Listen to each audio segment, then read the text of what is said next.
Hello, magandang hapon sa inyo lahat. Pansin nyo may third eye ako. Sumama kasi ako kay Sir Ed Calawag eh. Kaya may third eye. Hindi, may tiniris ako dito na pimple yata. Parang nagmarka. Mawawala pa kaya to? Anyway, magandang hapon sa inyo lahat. So, ito yung pag-uusapan natin, itong video na to. Play natin mga kababayan ko. I popped my balloon because I'm an Englishera, halata. A lot of people that I tried dating, they find me strong. As a nosebleed, like I get that a lot and it doesn't offend me. Pero yun lang, baka ma-overwhelm ka sa akin. And baka ma-overwhelm rin ako sa'yo pag straight Tagalog. Well, in terms of language, I can adjust since mostly in my teaching career, I am teaching also international students. So I manage to adjust both in Yun naman English and pala. Tagalog. Oh, maka-adjust daw siya I am sa'yo, teaching- girl. Teaching my students that are international and at the same time are the natives. Usually, ang ginagawa ko is nagtatagalog ako. Then, I convert it into English or vice versa. But it doesn't intimidate you. Kasi I swear, like, dire-diretso. One thing kasi sa relationship for me is you will adjust on both end. If one is lacking, then maybe you could outreach more on that person to make the connection. See, I'll get my balloon back. Woo! Balloon! Balloon back daw! Hindi, dito sa Pilipinas, no, symbol talaga ng pagiging superior ang nagsasalita ng English. Pero sometimes, no, nagiging stupido na yung, nagiging stupido na yung dating sa ganyan na unang-una, common sense ang pag-iisipan natin, Common sense. Parang, ito, typical ito sa mga mahihirap na dahilan Or, hindi naman mahirap, sorry, babawiin ko. Typical ito sa mga normal na Pilipino. Typical na Pilipino, no? Yung nasa Pilipinas tayo, tapos Englishera ka, or English ka ng English. 'Di ba?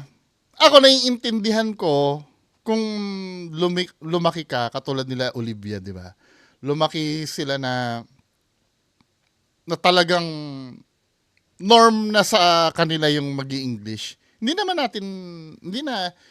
na nawawala 'yon. Pero pagka halimbawa lumaki ka naman na normal, ibig sabihin lumaki kang isang ordinaryong Pilipino. Or talagang Pilipino kang lumaki talaga, Lumaki ka sa mga bukid-bukid, sa Parang nakaka-social climber kasi pagka ganyan. 'Di ba? Parang ang social climber tingnan. Well, opinion ko naman 'yon, Tsaka yung, ulitin natin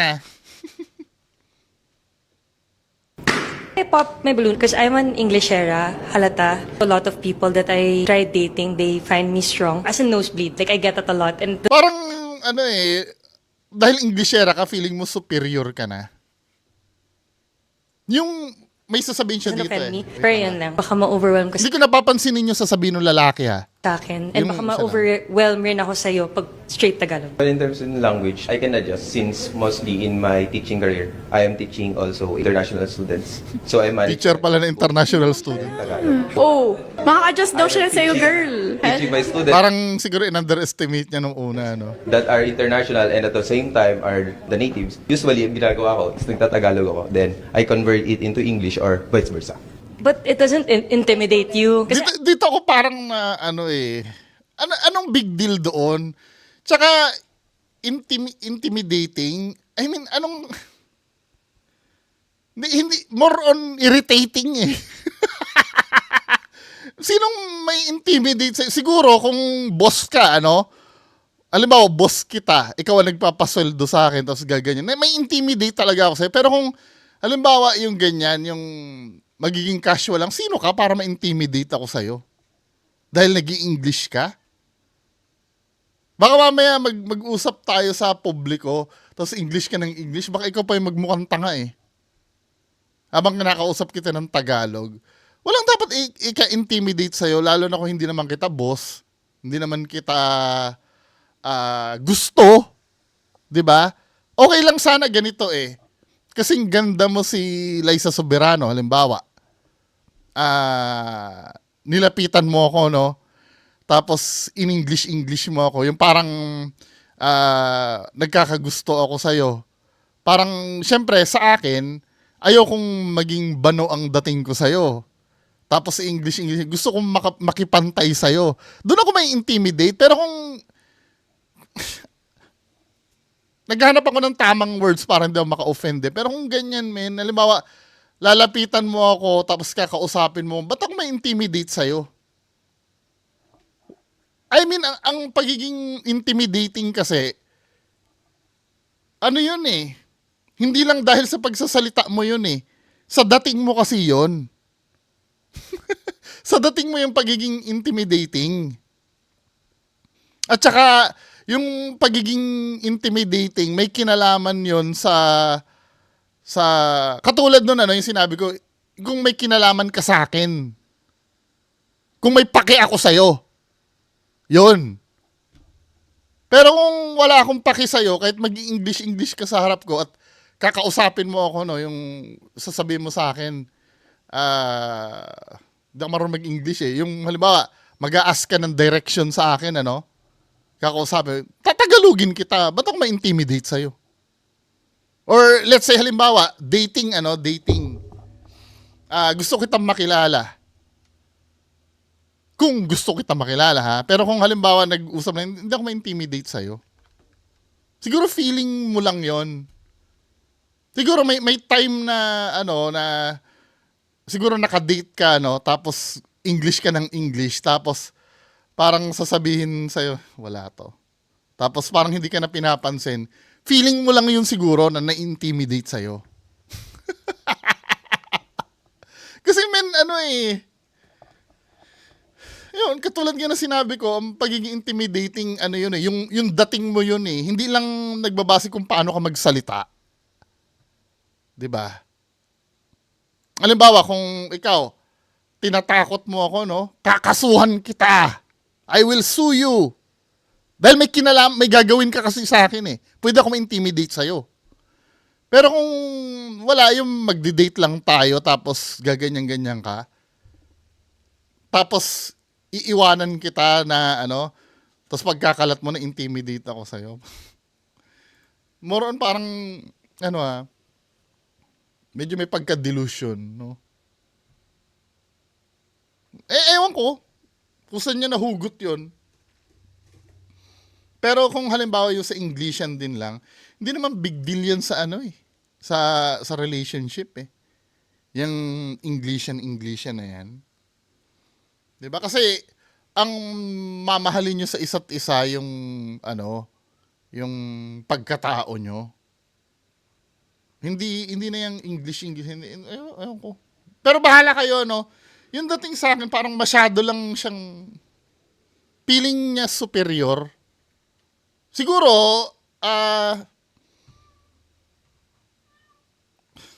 hindi ko na rin no? Anyway, mga kababayan ko, kasi medyo may pagka, may pagkamayabang na hindi ko maintindihan. Yung dating niya. Para bang, ma'am, naaayon ba sa itsura mo yung ginagalaw mo? Di ba? Yung, ba't hindi ka umakto ng Hindi ako kagwapuhan na. Aminado naman ako doon. Kaya nga hindi naman ako ganyan din eh. Ka-feeling din eh. Alam ko din naman yung limitasyon ko. Di ba? Anyway, mga kababayan ko, proceed na nga tayo sa ibang video. Ito, nagva-viral ito ito ay si Sir Sky Bentores yata yung nagsuggest sa akin ito. Ito yung ba ito? Ito yung money hunt ba? Idol, wag kayong magawakan. Hanapin nyo lang, nandyan lang ha. Hindi nyo pa napanood yung video? Hindi nyo napanood kung saan nilagay? Alam mo, sa totoo lang, kagaguhan ito eh. Yung money hunt na yan eh. Ito yung... Hop. Taga saan ka, Idol? Ito yung magpo-post siya magsisingit siya ng pera, no? Tapos pupuntahan ng mga tao. Diba? Alam mo, baka maging cost pa ng yan eh. ng ewan ko kung bakit naman kasi kailangan gamitin pa yung pera para magkaroon ka ng content. Naalala ko tuloy yung kay Donsky. Naalala niyo kay Donsky, mga kababayan ko? Puntahan nga natin yung page ko. Yung ganyan ang ginawa ni Donsky na hindi ko naiintindihan kung anong klaseng katangahan yon. Yung mga money hunt na yan. Ang alam ko money hunt, ilagay mo lang doon. Hindi ko talaga nakukuha yung diwa nun. Tapos may mag-aaway sa harap mo na kasi nag-aagawan sila, nagkakasakitan pa, di ba? Yun lang no, para kasing hindi siya magandang gawing content. Pwedeng mapahamak yung mga ibang magpa-participate. Katulad nito, no, ipapakita ko sa inyo. Ito yung kay Donsky naman na naglagay siya ng ano ba yun? Magkano ba yung nilagay niya yan? 1.5 ba? Makapulot nito. Parang ito yung ano, Guys. parang pinakatangang money hunt na nakita ko talaga. Yung ilalagay niya sa bote, Takpan natin ng maayos. Yan. So, siya. So, ilalaglag natin dito, guys. So, dito to. 1,000, no? 3,000, no? So, good luck to sa mga makakuha nito. So, good luck guys sa makakuha nito, guys. Sana Nabubulol-bulol pa siya eh. mga viewers natin o supporters natin o kahit hindi man, i-pay nyo ako, guys. Yan, no? Hindi na nagkaroon ng follow-up to eh. Kasi sabi kong ganon, halatang halata na alam mo na agad na may makakakuha. Na just imagine, ibabato mo sa ilog yan. Alam na agad na makakakuha. Alam sa yung pera ko. Ayan. Salamat ng marami, guys. Abangan nyo to kung sino makakita nito. Abangan daw, alam niya na may makakakuha, ano? Ito, guys, no? Ilalaglag natin dito sa tulay ng Parang ang tanga ng konsepto nung ano niya. Butuan. Ng, Bye-bye. ng money hunt niya. Hindi na natin sisilipin kung fake yung pagpapamoney hunt ni Sir Donsky, ha? Or fake yung pera. Hindi na natin iisipin yun. Pero the fact na naglagay ka sa bote ng pera tapos tinapon mo sa tulay, na parang feeling mo may chance na may makakakuha nun. Okay lang sana kung iniwan mo yan somewhere na accessible ng tao. Pero yung itatapon mo sa tulay, na supposed to be, sobrang tanga niyan. Ano ba layunin mo dyan? Magkaroon lang ng views or or magkaroon ng subscriber dahil sa kabobohan na yan? Di ba mas maganda ipa-poverty porn mo na lang yan eh. Bumili ka na lang ng bigas at mamigay ka na lang ng kaysa yung ganyan. Hindi ko nakukuha yung diwa tapos nagsayang ka ng 3,000 para itapon mo sa tulay. Na wala namang kinahinatnan. Just imagine, pa yan ha? June 12 pa yan. Yung video na yan. Hindi na nagkaroon ng follow-up yan kung sino ng bote eh. Kung totoo man tinapon niya yun, natapon yung 3,000, sayang. Di ba? Mas magandang yung yun nga, katulad na sinabi ko, pinaberty porn mo na lang. Anyway, pero dun sa pinanood natin, yung money hunt na yun, para kasing ginagawang tanga yung yung mga tao eh. Alam mo yun, parang di ba? Parang nakikita mo nagkakagulo yung mga tao doon sa pera. Parang ginagawa mong patay gutom yung kababayan mo. Hindi, naiintindihan ko yung entertainment nun, yung paligsahan. Okay na lang sana kung halimbawa ang ginawa mo parang quiz bee na lang, yung parang sinong pambansang bayani? Yung mga ganun na lang, at least kahit pa paano, pero yung magtatago ka ng pera tapos nakikita mo yung mga tao na parang nagpapatayan para lang dun sa pera. 'Di ba? Parang nakakahiya, no? Bakit ganun ang tingin nyo sa kababayan natin? Pero ito ay opinion ko lamang. Kung kayo tuwan-tuwa dun sa ginagawa, hindi okay lang. 'Di ba? Ano to? Alright, call my embassy. Bakit ako nasaktan? Uy! Oh, bakit ako binubugbog? Binubugbog! Anong binubugbog? Bakit ako binubugbog? Ano ginagawa niyo sa akin? Anong binubugbog? Bakit ako kaya gito? Ganyan, nakabidyo ka. Nakabidyo ka, oh. Nakabidyo ka, ha? Nakabidyo ka. Anong binubugbog, ha? Wala kang video, tanga. Anong walang video? Hoy! Sumi! Bakit ako ginagawa Tumahimik ka, umupo ka dyan. What are we doing wrong? Show me the video. Show me the video. Ano Show to? me the video. Sige po. Show me the video. Wala siyang video kasi siya nakaupo. Video. Bakit yung ginagito? Bakit yung ginagito? Wala kang video, bobo. Ah, kaya mo bang ano? Sige po, kaya ko na to. Kang, Umupo ka lang dyan. No! I want my right. Bilang isang Pilipino, kaya yung season. tumahimik ka. I want my fucking right. Yun lang. Totoo naman yun eh. Tumawag ka sa pamilya ko. Sasabihin niyo totoo yun. Ang gusto ko, ang pares na batas. Ang ginagawa sa akin mga polis. Anong ginagawa? Ito. Walang ginagawa sa'yo. Paano nangyari yan? Paano nangyari yan? You did your video. Makakasira ka pa dito eh. After. Umupo ka, umupo ka, umupo. I write. Pero totoo yan, minsan, kilala nyo si Francis Leo Marcos. Pero ibang senaryo naman. Si Francis Leo Marcos, di umano daw. Ito, napanood ko to kay Boss Mike eh. Si Francis Leo Marcos, nag-stay sa isang hotel, sa mamahaling hotel. Di nagyabang-yabang siya dun sa mga friends niya. Wala siyang pambayad. Ang ginawa niya sa loob ng toilet ng kwarto niya, nagpabugbog din siya, parang kailangan mabukulan siya or ano. May ano nun eh. May ano ng parang article yata ng dyaryo yun eh. Na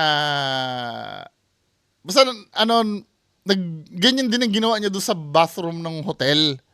Parang pinalabas niya na nadulas siya doon dahil sa kapabayaan daw nung design nung. Ganoon naman kasi pag may nangyaring ano 'di ba? Halimbawa, may guest no. Tapos may nangyaring inconvenience doon sa loob ng hotel. Parang cargo ng hotel 'yon. Kasi naalala ko dati noon sa amin din sa supermarket. May bata na alam mo yung naka-display na muriatic acid. May bata na ginalaw-galaw 'yon, tinamaan yung mata nung bata. Cargo pa rin namin yun. Kahit kasalanan nung nanay na hindi niya binabantayan yung bata niya. Kaya nga, ang SOP kasi dun sa pag-display ng muriatic acid, dapat hindi naaabot yan ng ano eh. Hindi yan naaabot ng bata. Kaya tandaan nyo ha, sa supermarket, pag nakabasag kayo, ako nagtatrabaho ako sa supermarket, pag nakabasag kayo doon, halimbawa natabig nyo no, yung ketchup, or kahit anong bote tas nabasag nyo, hindi nyo responsibilidad yon. Ang gara, no? Basta mapapatunayan hindi nyo sinasadya. Pag nabasag nyo, halimbawa na ano, wag nyo babayaran pag pinapabayad sa inyo. Kasi lalabas yun ay pagkukulang ng pag-display nila eh. Hindi safe yung pag-display nila eh. Wag nyo babayaran yun. Kahit sa Ace Hardware, may nabasag kayo doon na may natabig kayo na bumbilya. Huwag nyo bayaran. Hindi nyo responsibilidad yun. Maliban na lang kung nakita sa CCTV, dinampot nyo at winasak nyo. Yun talaga. Pero yung natabig-tabig, hindi nyo dapat bayaran yun. Ba't tayo napunta doon, ano? Hindi, inaano ko lang kasi, di ba, si Francis Leo Marcos, ganyan din. Nagpabunggo-bunggo din siya doon sa loob ng toilet. Para makalibre doon sa hotel. Di ba? Parang ito yung ginagawa niya ngayon eh. Eh, hindi niya alam naka-video. Diba? Ano ba nangyayari? Ano ba to? May topak ba to? Or wala lang? O talagang tanga-tanga lang talaga. Next! Ito article naman to, no? Tingnan natin, ha? Sabing ganun dito, lalaking nagyabang na bulletproof ang katawan, binaril ng kainuman.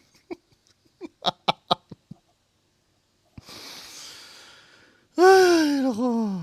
Ano yan? May anting-anting ba siya? Ito yung sinasabi ko, no? Yung mga...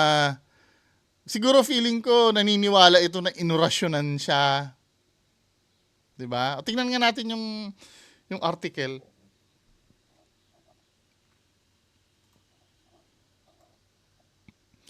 Sugatan ang laborer matapos barilin ng kanyang kainuman sa Barangay Acacia, Davao City. Lunes na madaling araw, nagtamo ng 2 tama ng baril sa tuhod ang 50 anyos na si Victor Hernale ng barilin ng suspect na si Roland. Ayon sa Davao City Police, nagkainuman ng 2 sa lugar ng kanilang pinagtatrabahuan nang biglang naghamon ang biktima na barilin siya dahil bulletproof umano.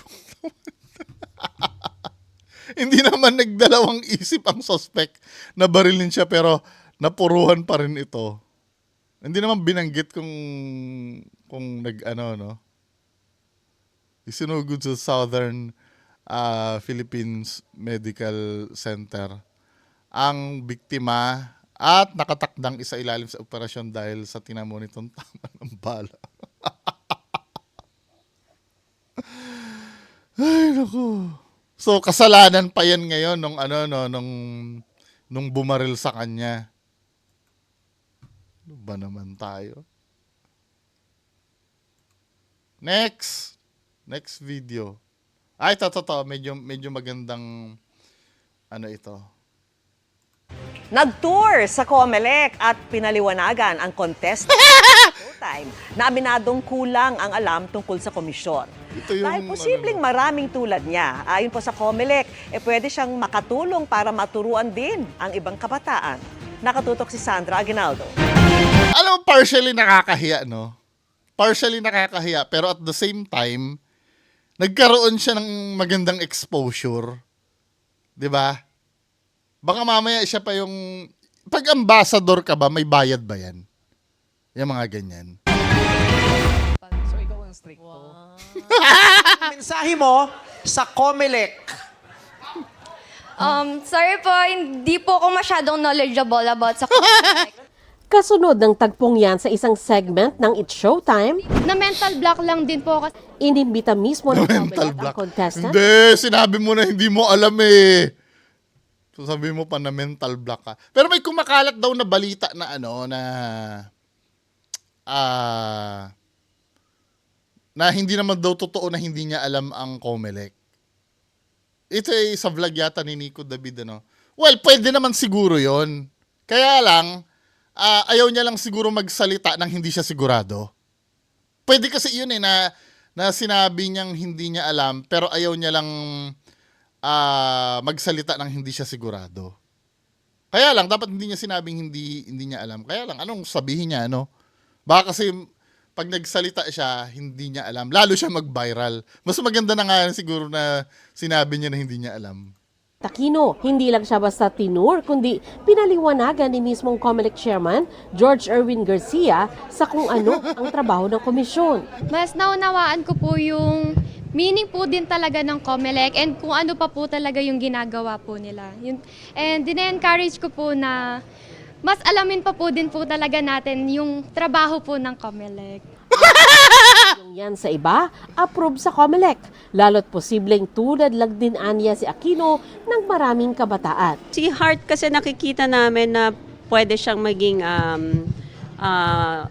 influence sa youth para sa mga ibang... Gawan niya na ng ano yan, ng ad. 'Di ba? Mukhang may personality naman si ate eh. Bataan din who are not so knowledgeable about COMELEC. We would like to show that COMELEC is willing to reach out to the youth. Sa datos pa naman na nakalap ng GMA Integrated News Research, lumalabas na mga millennial o Gen Z ang mga henerasyong may pinakamaraming pasok sa voting population. 26.78% kami, no? Nagsagawa rin ng COMELEC ng media orientation and consultation meeting kaugnay sa bagong polisiya nito tungkol sa pagsasapubliko ng political surveys. Medyo nakakahiya, no? Tapos itong ito ABCBN, matakaw to eh. Medyo liliitan pa lang school. Sino pinita na yung sa Comelec at pagtutour dito sa Comelec? Mas naunawaan ko po yung meaning po din talaga ng Comelec and kung ano pa po talaga yung ginagawa po nila.